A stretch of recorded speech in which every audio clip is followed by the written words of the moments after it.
Olá, amigos, estamos aqui para mais um conhecimento da física, né? Hoje nós vamos abordar a parte de física moderna. Essa é a primeira aula, né? Nós vamos chamar de aula zero, né, da física moderna, que serve para a gente ter uma ideia de como tudo isso começou e qual é a importância da física moderna nos dias de hoje, né? Então a primeira coisa que a gente tem que pensar é nessa frase: toda vez que começar um conhecimento físico, químico, biológico, científico em geral, por que estudar a física moderna? A importância para a gente, ao do dia a dia, e como é que funciona isso, como é que aconteceu isso também, né? Então a gente tem que lembrar que toda a física que nos cerca, ela é formada basicamente, né, de duas partes, né? Uma parte que nós chamamos de física clássica e que ela funcionou muito bem até o século XIX, né? E a física moderna, que é essa que nós convivemos hoje. Só que uma não anula a outra, né?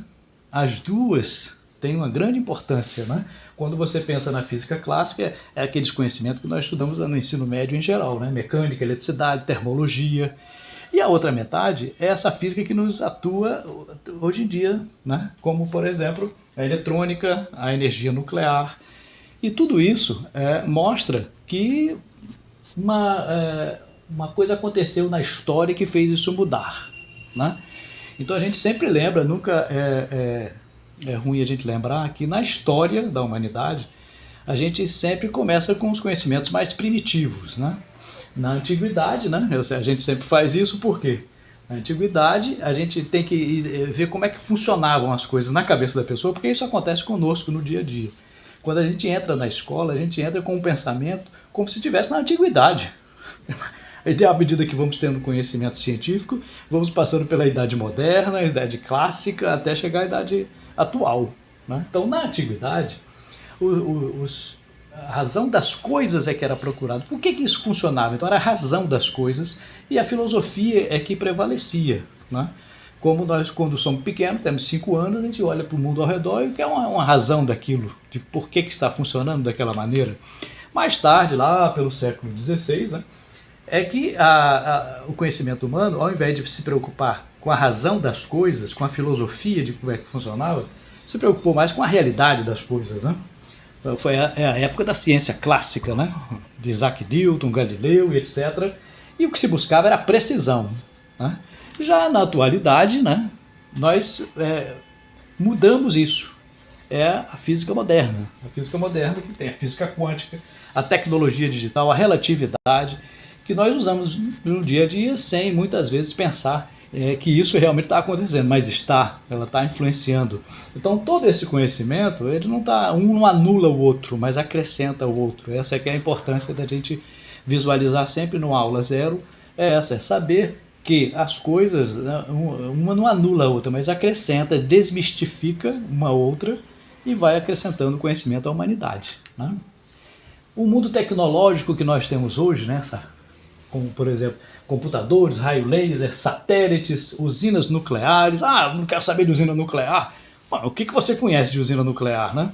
Se um dia a humanidade não tiver mais essa eletricidade tradicional, não tiver mais o vento, o sol, os rios para fazer hidrelétrica, que tipo de energia nós vamos usar? Pode ser a nuclear, mas não precisa ser essa nuclear que nós temos aí que polui, né? Podemos ter uma diferente. Então tudo isso é um conhecimento a partir do século XX. No século XIX não se conhecia nada disso, a eletrônica, nada. Então, a partir do século XX é que nós temos um conhecimento a mais para mudar, ou para melhor ou para pior, dependendo de como nós fazemos o uso disso e de que maneira as pessoas interpretam isso. A população em geral tem que saber sobre física moderna. Por quê? Porque atinge ela diretamente, né? E nós devemos lembrar também que a física do século XIX, que antecedeu essa física moderna que temos hoje, haviam teorias consolidadas, né? Era uma era de descobertas, né? A gente não pensa uma época anterior é sempre ruim, não, é uma época de efervescência, né? O que gerou o aparecimento da física clássica foi a Idade Média. Teve épocas em que discutiam tudo, mas era uma época de mutação, né? Então, no final do século XIX, né, se conhecia a astronomia, o vapor, né, a industrialização, tudo isso estava em voga e as teorias tradicionais dessa época eram a mecânica clássica, da eletricidade, a ótica, a termologia. Tudo isso formava um conjunto, né, de conhecimentos que embasou o aparecimento da física moderna. Então, e melhor ainda, havia uma comprovação experimental de tudo isso. No século XIX, você usava mecânica num trem e funcionava. Você usava ótica para astronomia, funcionava. Você usava técnicas de termodinâmica na indústria e funcionava. Houve uma revolução industrial, né? Então era uma época extremamente interessante, uma época extremamente valiosa, né? Claro que houve muitas coisas erradas também, né? Como utilizar a mecânica, a industrialização para a exploração de povos que não tinham aquele conhecimento, né? Então você vê o aparecimento de países que dominam criam as colônias, né? E exploram aquelas colônias usando a tecnologia. Por isso é que é importante conhecer a história das coisas, porque elas é que não vão dar uma base para que a gente saiba usar o conhecimento técnico, conhecimento matemático, experimental, no nosso dia a dia, né? Então, tudo parecia funcionar muito bem no século XIX.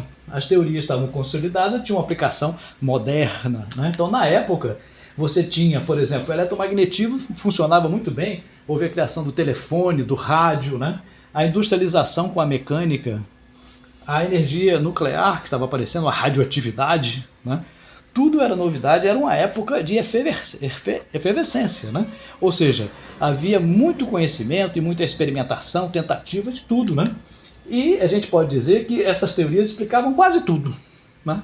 Você queria um fenômeno de calor, tinha uma teoria para aquilo, né? Como afirma o professor Roberto de Andrade, né, do Instituto de Física da Unicamp, que colaborou aqui com as imagens, a gente pode verificar que era um século completo, cientificamente, e alguns achavam até que era completo até demais. Alguns físicos achavam que dali para diante não tinha mais nada para descobrir. Todas as teorias estavam consolidadas, né?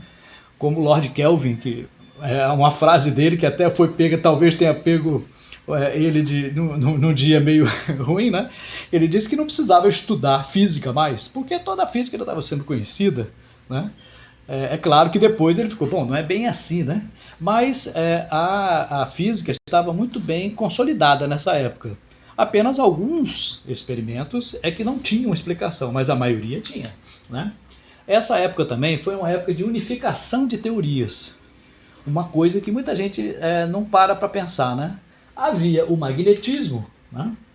E a eletricidade, eram teorias bem conhecidas. Por exemplo, a gente conhecia sobre os fenômenos magnéticos, havia aquelas leis, né? A regra da mão esquerda, o magnetismo, você podia calcular a força magnética. Na eletricidade também, cargas elétricas se atraem, lei de Coulomb. Você conhecia a atração entre cargas, existiam fórmulas, mas elas estavam separadas, né? Ou seja, era uma teoria para uma coisa, outra teoria para outra. Então o que aconteceu no século XIX foi essa unificação das duas teorias, do magnetismo e da eletricidade, no eletromagnetismo, né? Então você conseguiu equações que descreviam muito bem aquilo. Essas equações, que aqui estão num formato, né, de uma matemática acima do ensino médio, mas essas equações envolvem o quê? Campos elétrico e campo magnético, os dois na mesma equação, né? E isso gerou as equações de Maxwell, está aqui escondidinho, equações de Maxwell. As equações de Maxwell, né, elas mostravam, né, que você tinha um conhecimento para generalizar. Você pegava coisas menores e generalizava numa teoria. Outras unificações foram feitas também. O eletromagnetismo, recém-formado, né, não podia explicar direito a ótica. Então você tinha duas áreas da física diferentes. Por exemplo, o eletromagnetismo, ele explicava como é que a luz se propagava com campos elétricos e campos magnéticos, né? E a ótica tinham leis da ótica, ângulos, a ótica geométrica, a ótica física, e pareciam ser teorias completamente diferentes, para explicar coisas completamente diferentes. Mas também houve uma unificação nisso aí, né?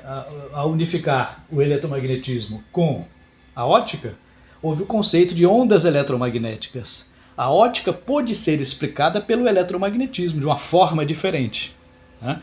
Então essa unificação foi extremamente importante, porque algumas leis, né, aqui tem algumas fórmulas representadas, né, uma matemática um pouco mais adiantada, mas, por exemplo, a fórmula da velocidade da luz podia ser expressa, né, de um jeito eletromagnético. Apareciam grandezas, né, aquele μ0 e ε0, que são grandezas eletromagnéticas. Então, como é que você relaciona a velocidade com o campo elétrico e magnético? Então, essa união foi uma das uniões altamente produtivas do século XIX. Foi um século altamente produtivo, com muitas descobertas, muitas unificações, e graças a ele que foi gerada a física moderna. Outra unificação que teve também foi da termodinâmica com a mecânica, né? Se você pensar bem, a termodinâmica que estuda gases, né, pressão, energia térmica, né? A gente estuda no ensino médio termologia, termodinâmica. E a mecânica, as leis de Newton, né, forças, trabalho, etc. Como é que eu podia juntar uma coisa com a outra? Então foi nessa época que as teorias estavam se unindo. Então formou-se uma equivalência entre a mecânica e o calor.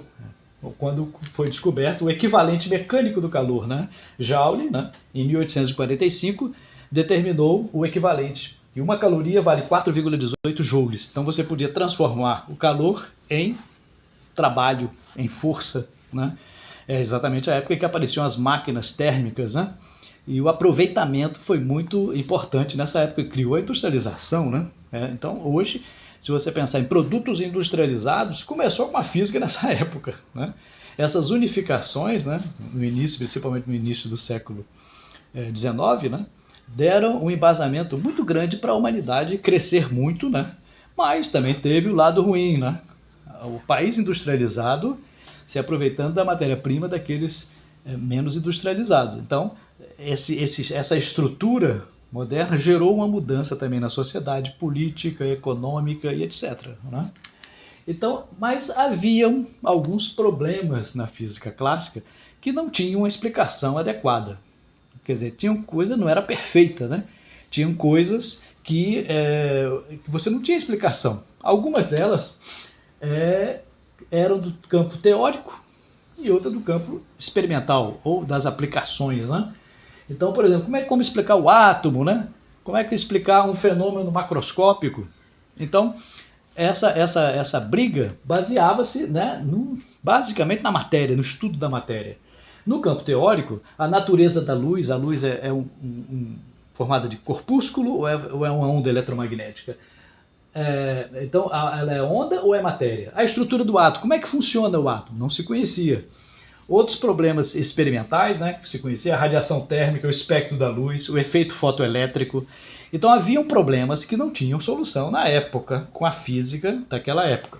Embora eles fossem em menor quantidade, isso não diz nada, porque a gente pode ter pequenos problemas que fazem grandes transformações na sociedade, né? Mas alguns problemas que chegavam até a indústria. Por exemplo, como é que você mede a temperatura, né, de um metal, né, que está a 1000 e tantos graus? Você não pode usar a mecânica tradicional, botar um termômetro, você derrete o termômetro. O que você vai usar? Você vai usar a luz emitida por aquele metal derretido. E como é o espectro da luz? Como é que eu posso determinar a temperatura em função do espectro, né, do tipo de luz que está chegando a gente? Então, essas mudanças foram importantíssimas na época. Uma das experiências na época muito importantes foram a experiência de Michelson-Morley, né? O Michelson e o Morley, né, fizeram uma experiência usando um interferômetro em 1887. Esse interferômetro, né, ele basicamente era uma reflexão e refração da luz, né? Você soltava um feixe, batia no espelho, uma parte refletia numa direção, outra parte no outro, e havia um coletor.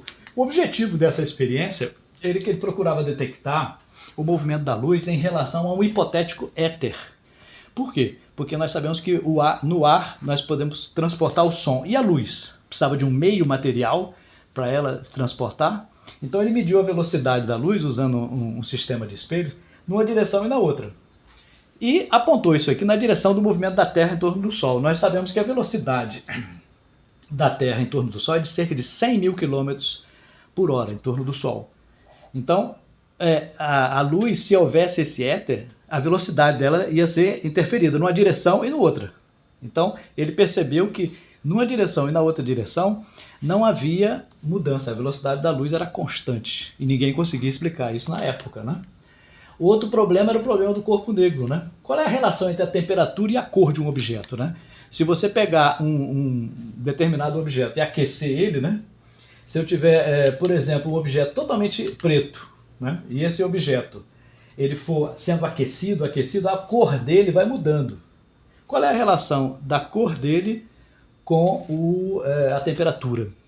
Basta você fazer uma experiência muito simples. Se você pegar uma faca e botar na trempe do fogão, ela vai esquentando, esquentando, e chega uma hora que ela fica vermelha, amarela, pode ficar laranja. Qual é a relação entre a cor e a temperatura? Então, a previsão clássica era de um tipo, e a previsão observada era de outro. Não coincidiam, era um problema que não tinha explicação também na época, não. Outros problemas, era um problema que não tinha explicação também na época, não. Outros problemas também, como a estrutura atômica, né? Na época, em 1803, Dalton fez um modelo de que o átomo é feito de partículas sólidas, indestrutíveis, né? Logo a seguir verificou-se que elas não eram tão indestrutíveis assim, era formada de partes, né? A descoberta dos raios catódicos, por exemplo, em 1838, mostrava que havia desvio, haviam cargas elétricas dentro da matéria, né? Houve até uma proposta de Thomson, né? De que a matéria era feita de partículas positivas e negativas misturadas, e para eles do mesmo tamanho, né? Era o chamado modelo de pudim de passas, né? Ele achava a matéria feita de cargas positivas e negativas. Mas eram coisas que não se conhecia direito no século XIX, né? Somente no século XX que vieram as explicações. Por exemplo, o espectro da luz, né? Já se conhecia na época, né? O espectro, a análise do espectro, né? O registro do espectro luminoso. Se você botar um prisma e botar um raio luminoso, uma luz branca, por exemplo, ele divide em faixas. Essas faixas formam espectros diferentes. Esses espectros, né, tem espectro de emissão, espectro de absorção, né, são diferentes. E ninguém tinha uma explicação para aquilo, né? Sabia-se que aquilo existia, ou seja, tinha-se toda a base para a física moderna, mas não tinha-se uma explicação adequada para esses fenômenos, né? O espectro do hidrogênio, por exemplo, o hidrogênio tinha um espectro bem característico, né? Ninguém sabia por quê. Hoje a gente sabe que corresponde a órbitas diferentes do átomo de hidrogênio, mas na época não se sabia. O hidrogênio já era mapeado, já tinha um espectro dele. Essa análise espectroscópica já tinha sido feita principalmente pelo pessoal da química, né? Que você servia para identificar elementos químicos diferentes, né? Usando essa técnica, que até hoje é utilizada, né? As leis da irradiação eram conhecidas no século XIX, né? A lei de Stefan Boltzmann, de 1879, né? E a lei de Wien, que elas relacionavam o espectro com a temperatura. Por exemplo, a de Stefan Boltzmann, né? Se você colocar uma fonte luminosa e medir o fluxo de luz que está saindo, né? Quantidade de energia por metro quadrado por segundo, metro cúbico por segundo, você está medindo esse fluxo era proporcional à quarta potência da temperatura. Então já se conhecia. A lei de Wien também, né? Você estudava o espectro de luz, as diversas cores, e tinha uma hora em que o corpo emitia um comprimento de onda, né? Uma frequência máxima para ele. Então, nessa hora, você media o comprimento de onda máximo e você determinava a temperatura. Só que tinha um problema nessas duas leis, né? Ela não funciona para tudo, tá? Ou seja, não havia uma unificação. Isso aqui funcionava para um caso, isso aqui funcionava para outro caso, mas ainda não havia uma explicação geral, né, da razão e de como é que podia se aproveitar essas leis, né? Então era importante. O efeito fotoelétrico, por exemplo, né, era conhecido lá no século XIX, né? E Becquerel descobriu em 1839, né, e foi confirmado por Hertz em 1887. O efeito fotoelétrico é quando a radiação luminosa atinge determinados metais e ligas e libera elétrons, né? Esses elétrons que são aproveitados para gerar uma corrente, né? Só que ninguém sabia por que isso acontecia, como acontecia, né? Quando a luz bate em um determinado material, libera uma corrente, que pode até alimentar um circuito simples, né? Esse era o efeito fotoelétrico. Certos materiais absorvem e liberam os elétrons, outros não, né? Por quê? Que tipo de fenômeno acontece ali? Só foi explicado já no século XX pelo Einstein, né? que descobriu, não descobriu o efeito fotoelétrico, mas explicou o efeito fotoelétrico de uma maneira mais moderna, né? A descoberta da radioatividade também foi extremamente importante na virada do século XIX para o século XX, com a descoberta dos raios-x, né, no final. A radioatividade, alguns materiais emitiam luz, né, sem motivo nenhum, então aquilo violava alguns princípios, né? Como é que ele pode emitir luz e ficar do mesmo jeito? Quer dizer, cadê a lei da conservação da energia, né? Hoje nós sabemos que parte desses materiais, a parte da matéria vira energia, então existe conservação. Sabemos que não existe mais a conservação da massa, mas existe a conservação da energia. Então, essas descobertas eram um mistério ainda na época, né? O casal Pierre e Marie Curie também descobriram novos elementos fazendo investigações. O Becquerel descobriu a radioatividade em 1896 como emissão, né, de determinados corpos.